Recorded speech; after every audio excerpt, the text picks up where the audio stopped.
Good, yeah. This is the day I was born speech. This is Common 10 Public Speaking. My name is Frank Gray. Throughout history, June 15th has been a day of outstanding success, a day of firsts for some incredible individuals who have two traits that I try to live my life by. Whether it was being the first African-American male to graduate from West Point Academy or the first man to tightrope across Niagara Falls, June 15th has been a day of surmounting incredible odds. To start, on June 15th, 1877, Henry Austin Flipper was the first African-American male to graduate from West Point Academy and was later the first African-American commissioned officer to the regular United States Army, where he served until his commanding officer accused him of embezzling money and he was dishonorably discharged, despite a court-martial finding him not guilty. To quote Flipper himself from a letter that he wrote to Congressman and House Committee Chairman of Military Affairs at the time, John A.T. Hull, "I won my way through West Point, and I made as honorable a record in the Army as any officer in it, in spite of the isolation, lack of social association, ostracism, and whatnot to which I was subjected by the majority of my brother officers." Though he died without vindication, Flipper posthumously received a full pardon in 1999 by President Bill Clinton. Next, on June 15, 2012, Nick Wallenda set out on an incredible journey.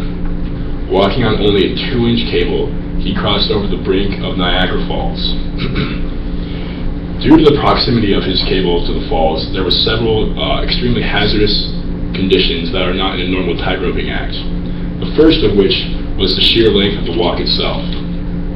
The length of the cable was actually so long that it sagged in the middle, meaning that he had to walk downhill for the first half and uphill for the second half.